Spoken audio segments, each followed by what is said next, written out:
ఈ నెల 16 తేదీన కర్నూలు నంద్యాల జిల్లాలకి ప్రధానమంత్రి నరేంద్ర మోడీ గారి పర్యటన ఈరోజు వస్తూ ఉంది. దానికోసం ఏర్పాట్లు చేస్తూ ఉన్నారు. అయితే 11 సంవత్సరాల కాలంలో మొట్టమొదటిసారిగా మన జిల్లాకు వస్తున్నాడు.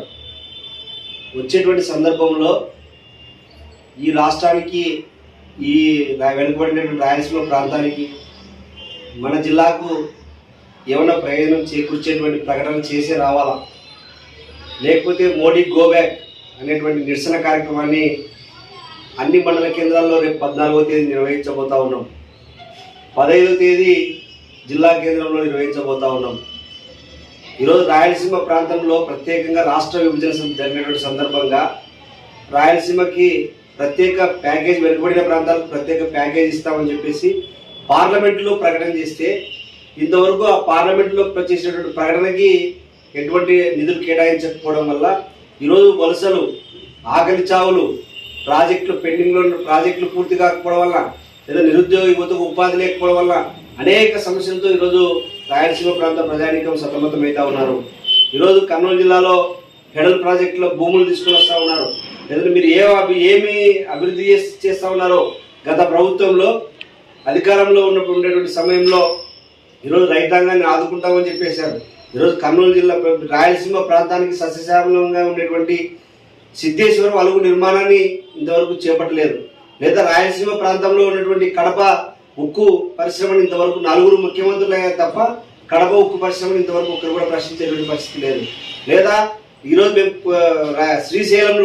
శ్రీశైలానికి వస్తూ ఉన్నాడు బ్రహ్మరాంబిక మల్లికార్జున స్వామిని దర్శించుకోవడానికి. ఈరోజు అక్కడ రైల్వే కనెక్టివిటీ ఉండేటువంటి రైల్వే ప్రాజెక్ట్ని వెంటనే ప్రకటించాలని చెప్పేసి ప్రకటించి రావాలని చెప్పేసి మేము కోరుతా ఉన్నాం.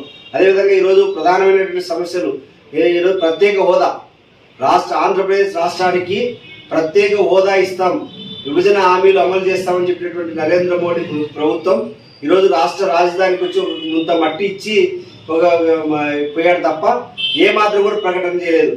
మన ఇదే విధంగా పెద్ద ఈ రాష్ట్రంలోనే అత్యంత 2 లక్షల మందికి ఉపాధి కల్పించేటువంటి విశాఖ ఉక్కు స్టీల్ ప్లాంట్కి సంబంధించి ఈరోజు ప్రైవేటీకరణ చేస్తామని చెప్పేసి చెప్తా ఉన్నాడు. గతంలో అధికారంలోకి వచ్చినప్పుడు మేము ప్రైవేటీకరణ చేయమని చెప్పినటువంటి వాడు ఈరోజు ప్రైవేటీకరణ వేగంగా తీసుకుపోతా ఉన్నాడు. ఈరోజు పోలవరం ప్రాజెక్టు కానీ, లేదంటే ఈరోజు అనేకమైనటువంటి ప్రాజెక్టులు ఉన్నాయి. కాబట్టి ఈరోజు నరేంద్ర మోడీ ఈ రాష్ట్రానికి చేసినటువంటి శూన్యం. కాబట్టి నరేంద్ర మోడీ ఈ రాష్ట్రం, ఈ మన కర్నూలు జిల్లాలో, నంద్యాల జిల్లాలో అడుగుపెట్టే అవకాశం లేదు. కాబట్టి నరేంద్ర మోడీ గో బ్యాక్ అనే విధానంతో 14వ తేదీ నంద్యాల జిల్లాలో ఉన్నటువంటి అన్ని మండల కేంద్రాల్లో నిరసన వ్యక్తం చేస్తా ఉన్నాం. 15వ తేదీ నంద్యాల జిల్లా సెంటర్లో వందలాది మందిని సమీకరించి నరేంద్ర మోడీకి వ్యతిరేకంగా శ్రీ వామపక్ష CPI, CPM, CPIML, new democracy పార్టీలతో కలుపుకొని పెద్ద ఎత్తున వామపక్ష పార్టీలుగా మేము వ్యతిరేకించబోతా ఉన్నాం.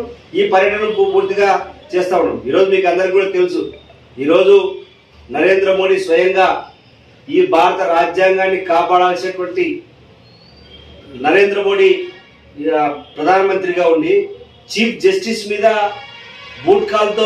బూటుతో ఒక న్యాయవాది ఆర్ఎస్ఎస్ ఒక మూగ దాడి చేస్తే ఆయన పరామర్శించాడు తప్ప ఆయన మీద ఎటువంటి చర్య తీసుకోలేదు. ఆయనమే సామాన్యమైనటువంటి వ్యక్తి కాదు, ఆ దాడి చేసినటువంటి వ్యక్తి తెలియనిది ఒక లాయర్ కాదు.